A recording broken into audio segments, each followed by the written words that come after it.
The red alarm bell rings 3 times, sharp and wrong, cutting through Camp Redemption like a knife through cloth. Red fever. For 1 heartbeat, nobody moves. Then the camp detonates into panic. Canvas flaps snap. Boots churn the mud. Mothers yank children by the wrist. Men shove past each other toward the perimeter ropes as if the fence itself is salvation. Tent number 7 stands at the edge of the quarantine line, its entrance already marked with fresh red paint. Inside are 12 patients, and among them 3 children whose breaths sound like wet paper being torn. Dr. Marcus Thorne plants himself in the doorway, blocking it with his body. Mud streaks his trousers. Blood darkens his sleeves. His face is stone, the kind of stone that has learned not to crack. Celeste Hart pushes forward, beautiful even in terror, eyes bright with tears that make people want to protect her. "Marcus, please," she begs, voice breaking. "I'm not sick. I can't stay in there. I can't." Pearl Hart, her younger sister, stands 1 step behind, fuller-bodied, hair slipping from its tie, hands raw from work. She does not plead. She simply looks past Marcus into the dim tent, where a child coughs and a woman moans into a rag already stained too dark. Marcus's gaze doesn't soften. "If you walk out of here," he says to Celeste, "cold as a scalpel, they will die." Celeste flinches as if he slapped her. "Then let someone else do it. There are guards. There are men." Marcus's mouth tightens. "They're already running." Pearl's throat bobs. Her voice comes out quiet, but it doesn't shake. "I'll stay," she says. "I'll help you." Marcus turns, finally looking at her as if she is a person and not part of the background. "Do you understand what you're saying?" Pearl swallows fear like medicine. "Yes." For a moment, Marcus's hand twitches near his own collar, where a faint smear of dried blood sits too close to his skin, a secret he does not give a name to. He has been close enough to the fever to earn death. He just hasn't told anyone yet. He nods once, final. "Then it's only 2 of us," he says. 7 days. Outside, the crowd keeps fleeing. Celeste's gaze flicks from Marcus to the tent, to the mud, and survival wins. She backs away, then runs. Pearl doesn't move. Marcus pulls the canvas door closed. The world muffles. The air turns hotter, heavier. Somewhere inside, a child whimpers for water. Marcus speaks low, almost to himself. "On the 7th day," he says, "this camp will go silent." And Pearl has to answer him now because Silas Kane's men are already counting the tents, and if they find number 7 before dawn, everyone inside dies. Before we rewind 3 weeks to understand why Marcus, who once promised the beautiful sister a future, chose the overweight girl everyone despised to step into tent number 7, tell me, where are you right now, and what are you doing as you hear the words 7 days in hell? 3 weeks earlier, Camp Redemption did not yet smell of fever. It smelled of wet canvas, boiled beans, horse sweat, and too many people pressed into land that did not want them. The camp sat in a shallow basin along the Colorado Territory Trail, a temporary settlement for migrants heading west. No proper buildings, just rows of tents staked into mud that never fully dried. Water barrels rationed at dawn, food lines stretching before sunrise. Illness always 1 cough away. There was no real law, only structure. Mr. Hollis, the camp leader, controlled rations. The supply men guarded flour and salt as if they were gold. The crowd itself was the strongest force of all, quick to praise, quicker to blame. And then there was Dr. Marcus Thorne, former Army surgeon, tall, broad-shouldered, dark-bearded, a man who moved with disciplined efficiency and spoke only when necessary. He did not smile. He did not linger. He treated wounds, set bones, stitched flesh, and stepped back. People respected him. They did not know him. When the Hart sisters arrived, the camp noticed immediately. Celeste Hart was the kind of woman frontier camps remembered. Golden hair braided neatly, clear eyes, soft voice that soothed tempers in ration lines. Within days she was helping distribute soup, laughing gently with wagon hands, earning quiet admiration. Pearl Hart arrived in the same wagon. No one commented on her. She was broader, slower in movement, sunburned and practical. While Celeste stood near the front of lines, Pearl worked behind them, washing communal blankets in cold water, cleaning chamber pots, rocking crying children when mothers were too tired. If Celeste was welcomed, Pearl was tolerated. One afternoon at the water trough, a man bumped Pearl aside with his shoulder. "Move," he muttered. "Some of us don't take up the whole river." A few people laughed. Pearl lowered her gaze and stepped back without argument. Marcus saw it. He said nothing to the man. But later, as Pearl carried 2 overfilled buckets toward the washing line, he intercepted her. "Give me one," he said. She blinked. "I can manage." That wasn't a question. He took the heavier bucket, walked beside her in silence. People noticed. At the clinic tent, Celeste visited often. She brought him bread once. "You forget to eat," she said lightly. Marcus accepted it with a nod. Their conversations were easy. Celeste spoke about dreams of California, about opening a seamstress shop near Sacramento. Marcus listened. He rarely spoke of himself, but the camp began whispering anyway. The doctor and the beautiful sister. It made sense. It fit. Pearl watched from a distance and never interrupted. One evening, Marcus found her alone behind the laundry tent, scrubbing a child's blanket long after dark. "You'll make yourself sick washing in this cold," he said. She startled, then forced a small smile. "Better me than the baby." Marcus studied her for a second longer than necessary. "Are you all right?" The question was simple. Pearl froze. No one asked her that. "I'm fine," she answered automatically. Marcus did not move. "That wasn't what I asked." For a moment something flickered across her face. Confusion, maybe, or gratitude she did not know how to carry. "I'm used to it," she said softly. "Used to being overlooked, used to stepping aside, used to loving without being chosen." Marcus nodded once, but the look he gave her lingered. Outside the clinic, laughter rose where Celeste spoke animatedly with Hollis and 2 supply guards. She belonged to the visible world of Camp Redemption. Pearl belonged to its invisible machinery. Neither sister yet understood that when fear arrived, admiration would not matter. And outside the camp's perimeter, rumors were already traveling faster than wagons. Red fever had been seen 2 settlements east, and Camp Redemption had never survived a real test. Marcus did not come to Camp Redemption for purpose. He came because he did not believe he deserved peace. 3 years before the camp, before Celeste's easy laughter and Pearl's quiet endurance, Marcus had stood in a field hospital tent that looked too much like Tent 7. Only then it had been war. Canvas walls snapping under cannon thunder, blood pooling into dirt that could not absorb it fast enough. Men stacked on stretchers because there were not enough cots.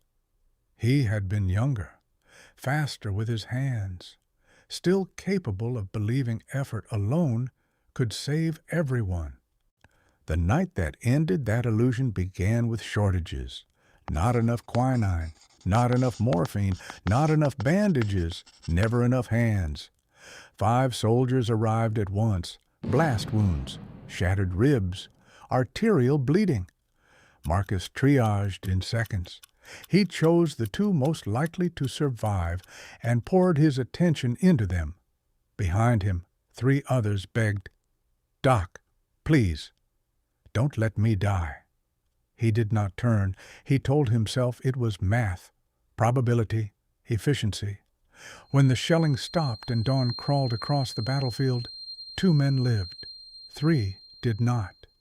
Marcus remembered the sound of the 3rd one trying to breathe with blood in his lungs.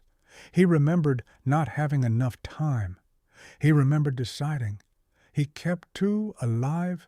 He lost 3. The Army called it competence.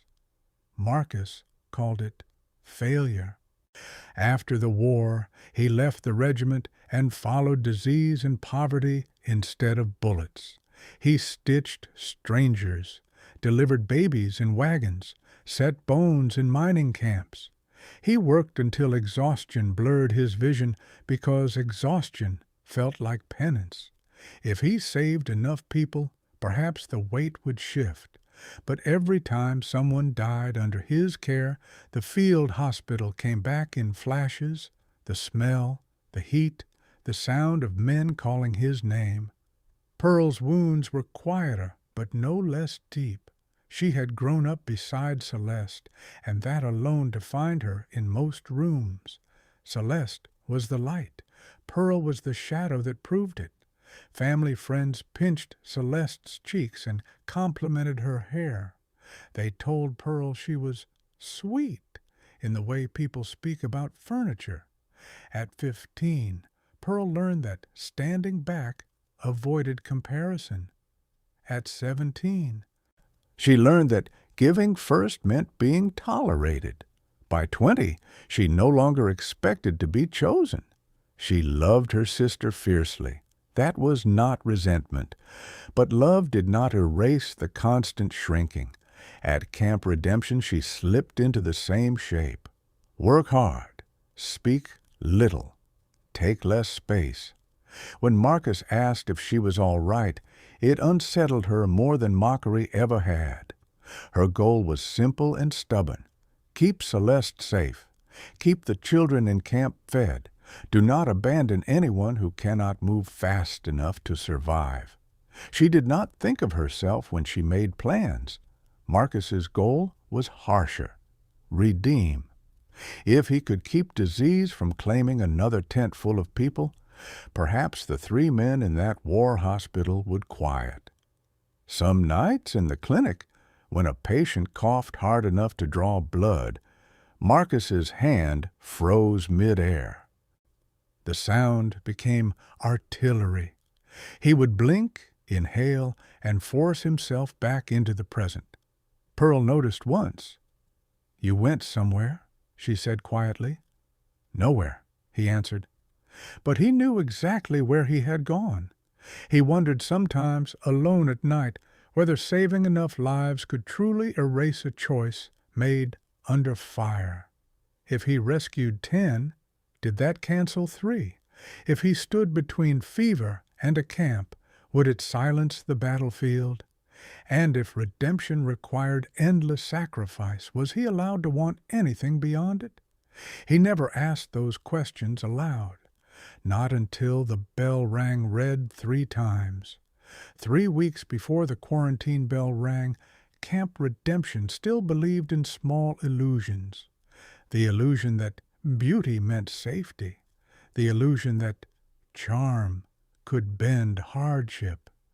Celeste moved through camp like a promise. She learned names quickly. She smiled at the food distributors. She thanked the guards. She brought Marcus bread wrapped in clean cloth and asked about his work with soft concern. People approved. "Dr. Thorne deserves someone gentle," they whispered. They meant someone like her. Marcus did not encourage gossip, but he did not stop it either. Celeste was easy to stand beside. She did not ask him about the war. She did not question the dark circles under his eyes. When he spoke little, she filled the silence with stories about the shop she hoped to open one day. With Celeste, Marcus felt almost ordinary. Pearl watched from edges, not with jealousy, with awareness. One afternoon she carried water buckets past the clinic window and saw Celeste inside, laughing at something Marcus had said. It startled Pearl more than anything. Marcus rarely laughed. That sound felt like something fragile. That night, by the riverbank where Pearl washed linens, Celeste found her. "You should come sit with us sometimes," Celeste said brightly. "People think you don't like anyone." Pearl wrung out a shirt. "People don't think about me enough to dislike me." Celeste hesitated, then tried to soften it. "You're strong, Pearl. That's your gift. I'm better with people." It was not cruel, it was simply careless. Pearl nodded. She had heard versions of that sentence her whole life. Strong meant unnoticed. Days later, Marcus stepped outside the clinic at dusk and saw Pearl scrubbing bandages long after the sun had dropped. "You'll make yourself sick," he said. She did not look up. "It's quieter at night." He understood that answer more than she realized. He took the bucket from her hands and set it aside. "Don't wash at night. Cold settles in your lungs. I need you healthy." Pearl blinked. "You need Celeste healthy." "I need everyone healthy," he corrected, then added after a beat, "including you." It was not romantic. It was practical. But to Pearl it felt like recognition. A few days later, Celeste brought soup to the clinic and placed it on Marcus's desk. "If anything ever happens," she said lightly, "you'll protect me, won't you?" Marcus looked at her steadily. "If there is danger, I will protect those who cannot protect themselves." She smiled, satisfied with that answer. Pearl, who stood in the doorway with fresh linens, noticed the difference between what was asked and what was promised. Then came the first coughing fit in Tent 7. Red fever. Within hours. Fear spread faster than infection. When the quarantine was declared, Celeste's confidence shattered. "I can't stay in there," she told Marcus, her composure dissolving. "I'm not strong like that. I don't want to die here." Marcus's face hardened into something professional and distant. Inside the tent were 12 patients and 3 children. Outside stood a sister who feared death and another who feared abandoning the helpless more. Pearl stepped forward before Marcus could answer. "I'll stay." Celeste grabbed her wrist. "You don't have to prove anything." Pearl gently freed herself. "I'm not proving anything." She was choosing. The fracture between the sisters did not come from hatred. It came from different definitions of courage. When the tent flap closed, Celeste stood outside, shaking. Inside, Pearl tied a cloth over her mouth and waited for instructions. Marcus handed her a basin. "Stay close. If you feel faint, tell me." She met his eyes and nodded. In that moment she was no longer the shadow. She was his only ally. Day 1 began with noise, coughing, shouting, the rustle of canvas as wind pushed against the quarantine ropes. Outside, people argued with the camp guards. Inside, heat gathered under the tent roof like a second fever. Marcus divided the space with calm precision, the worst cases to the back, the children near the center where air moved best. Water boiled constantly in 2 iron pots. "Gloves," he told Pearl. "Change them after every patient. Do not touch your face." "I won't," she answered, though her hands trembled. By afternoon, one man tried to force his way out, convinced the tent itself was killing him. Marcus blocked him. Pearl stood between the children and the chaos, her body shielding them without thinking. That night, exhaustion hit like a blow. Marcus remained standing long after Pearl slumped against a crate. When she woke near midnight, she heard it. A cough, not from a patient, from Marcus. He turned away quickly, but she had already noticed. He said nothing. Day 2 brought shortage. The medical crate contained less quinine than Marcus had calculated. A shipment delayed, or stolen. It did not matter which. They adjusted dosages, rationed carefully. Pearl learned how to cool burning skin with cloths soaked in vinegar water. She repeated Marcus's instructions aloud to memorize them. Slow breathing, she whispered to a child named Thomas, whose small body shook with fever. In and out. When the boy cried for his mother, Pearl sang, softly at first, a simple lullaby her own mother once used when winter winds rattled their Kansas home. Marcus paused while mixing medicine. The sound cut through the noise like something steady and human. Day 3 fractured them. One elderly miner worsened rapidly, blood on the cloth, eyes glassy. Marcus worked without speaking. Pearl held the man's hand while he drifted between pain and confusion. He did not survive the night. Marcus covered the body in silence. Pearl expected anger or blame. Instead, Marcus stepped outside briefly, breathing hard, staring at nothing. When he returned, his hands were steady again, but his voice was lower. Day 4 pushed them closer to breaking. 2 children spiked dangerously high fevers within hours of each other. Pearl moved between them, cooling foreheads, whispering stories. She did not leave even when her own head felt light. Marcus's hands began to shake while stitching a ruptured lesion. He closed his eyes for 1 second too long. Pearl saw it. "Sit," she said quietly. "I'm fine." "You're not." He almost snapped at her. Instead, he sat for 30 seconds. That was all she allowed him. Outside, rumors spread that Tent 7 was doomed. A mother screamed at the guards to let her drag her husband out. The camp leader threatened to cut supply deliveries if the quarantine failed. Inside, Pearl continued to sing. Day 5 delivered the second death, a young woman barely older than Pearl, strong at dawn, gone by dusk. Marcus stood over her body, jaw locked. "I misjudged the progression," he said flatly. Pearl shook her head. "You did everything. It wasn't enough." The sentence carried more than one meaning.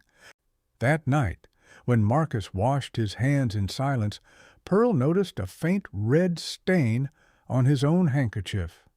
Blood. From him. He saw her looking.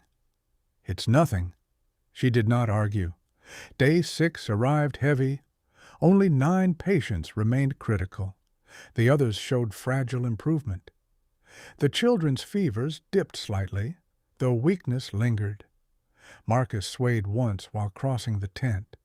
Pearl caught his arm. "You're burning," she whispered. He pulled away. "If I fall, you follow the plan." "I'm not leaving you." He met her eyes then, something raw flickering behind the discipline. "I know." That evening the wind howled hard enough to snap one tent rope. For a moment it felt as if the whole structure might collapse, burying them together. Pearl retied the rope with numb fingers. Inside, she sang again. This time, not to calm the children, to steady Marcus. When night settled, the camp outside grew quiet. Inside Tent 7, 9 patients slept. 3 children breathed evenly. Marcus sat against a crate, eyes half closed. Pearl pressed a cool cloth to his forehead, and in the silence between coughs, she realized something terrifying. His fever was rising. Day 7 was coming. Day 6 ended without ceremony. Pearl did not sleep. She counted Marcus's breaths the way she had counted the children's the nights before. Too fast. Too shallow. At dawn, he tried to stand. His knees buckled. For the first time since the quarantine began, Marcus Thorne did not hide it. "I was exposed before the alarm," he said quietly, as if confessing to a minor miscalculation. "The first patient? I didn't tell you." Pearl felt the air leave her lungs. "You knew?" she whispered. "Yes. And you stayed." "Yes. Not heroism, not drama, just fact." Outside the tent, raised voices gathered again. Word had spread that supplies were nearly gone. Someone had panicked during the night and overturned the remaining disinfectant barrel. Water reserves were lower than planned. They were almost out of everything. Inside, the patients watched Marcus with fear in their eyes. If he fell, hope fell with him. Pearl forced herself to move. She checked temperatures, rewrapped bandages, mixed the last measured dose of medicine exactly as he had taught her. "You should leave," Marcus said, voice strained, "before they seal this tent permanently." She looked at him as if he had spoken nonsense. "You think I stayed for you to send me away?" His silence was answer enough. Midday brought another blow. One of the miners began hemorrhaging. Without additional quinine, chances were slim. Marcus attempted to stand again, nearly collapsing onto the cot. Pearl caught him. "Tell me what to do," she demanded. He hesitated only 1 second. Then he told her, step by step, precise, controlled. She followed every instruction. When it was over, the bleeding slowed, not stopped, but slowed. Marcus watched her hands work, watched the steadiness he had once believed she did not possess. "You're not invisible," he murmured. She did not look up. "I know." But her voice broke. As evening approached, the camp leader sent word through the guards. At sunrise, if there was no improvement, Tent 7 would be burned to prevent further spread. A precaution, a sentence. Pearl read the message aloud. Marcus closed his eyes. "So this is how it ends," he said softly. "If I die here, at least it's not running." Pearl knelt in front of him. "If you die here," she said, steady now, "it won't be because you failed again. It will be because you chose to stay." He studied her as if seeing her clearly for the first time. "You're afraid?" he said. "Yes." "But you're still here." "Yes." He gave the faintest nod. "Then tomorrow we fight." Outside, torches flickered in the growing dark. Fear pressed against the canvas like a living thing. Inside, 9 patients breathed.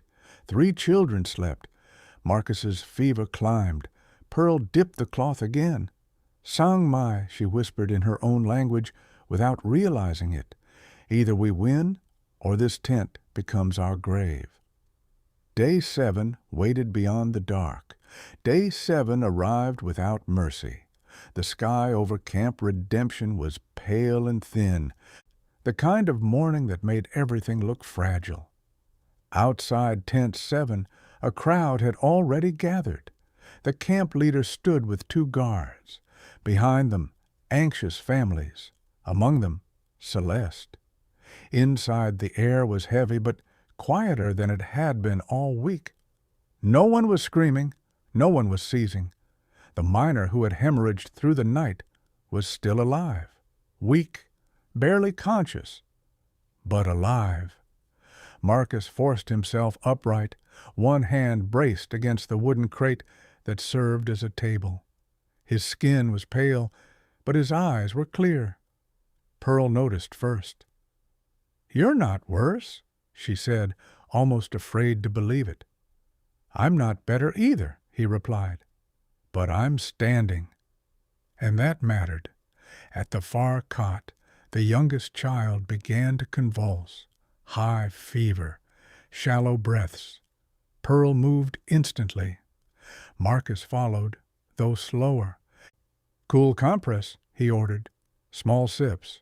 Not too much." Her hands did not shake this time. Outside, a voice shouted, "Time's up." The camp leader stepped forward.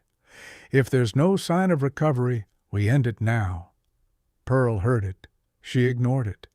The child's breathing stuttered again. Marcus looked at Pearl. This was the decision. They had only enough of the final diluted dose for one full treatment. Either the miner who had held on all night, or the child whose body was failing. The old Marcus would have calculated probability, survival rates, efficiency. This Marcus looked at Pearl. "Who?" he asked quietly. He was giving her the choice. Pearl swallowed.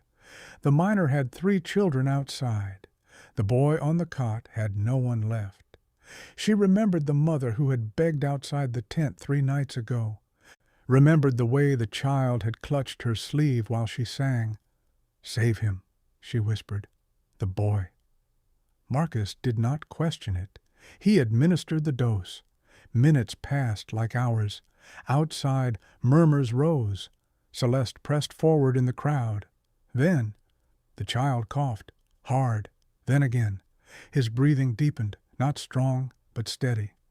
Marcus closed his eyes briefly. "Again," he said softly. "He's fighting." Across the tent, the miner stirred as well. Weak, alive. No new bleeding, no new fevers spiking. Pearl stepped back slowly, barely aware of her own body.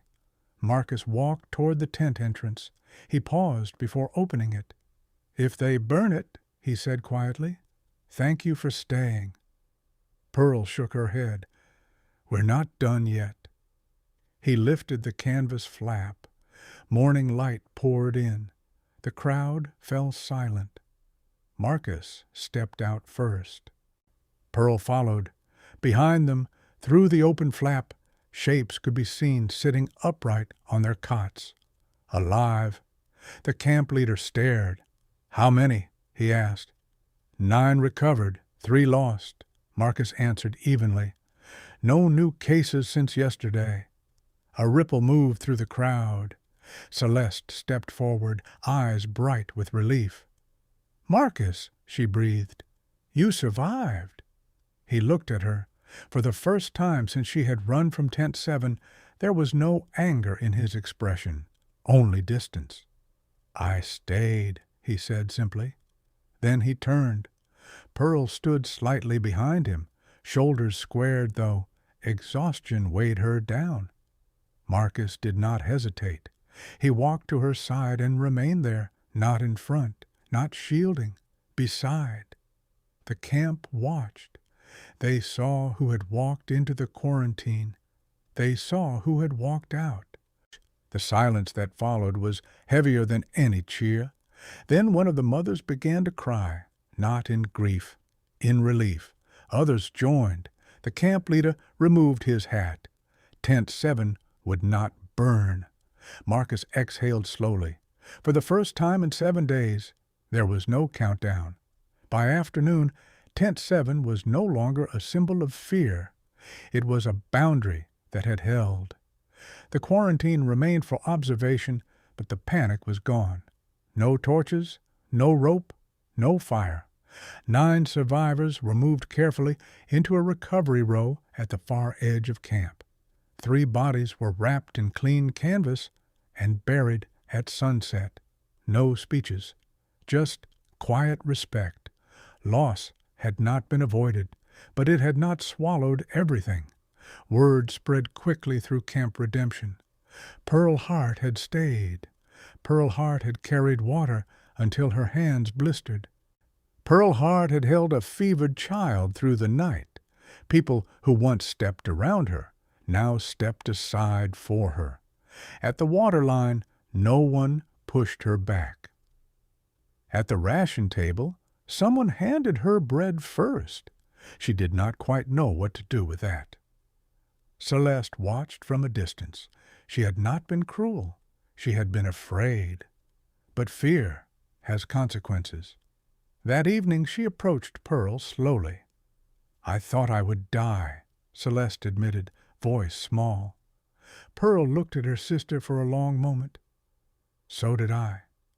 There was no accusation in her tone, just truth. Celeste's eyes filled, but she nodded and stepped back. Some fractures take time to mend. Marcus spent the afternoon checking lungs, pulses, temperatures. When he finally allowed himself to sit outside the tent, the sun was sinking low and red over the camp. He looked different. Not lighter, but steadier. Pearl sat beside him on the wooden step. For once, neither of them spoke about symptoms or supplies. The wind lifted the edge of Tent 7 behind them. The canvas snapped once, then settled. "It held," Pearl said quietly. "It did," Marcus answered. He turned toward her. For years he had believed redemption was a ledger. Save enough lives to balance the dead. But 7 days had taught him something harsher and kinder at the same time. Redemption was not erasing loss. It was choosing to stay when staying hurt. His mouth curved, not wide, not dramatic, just real. The first smile Pearl had ever seen from him.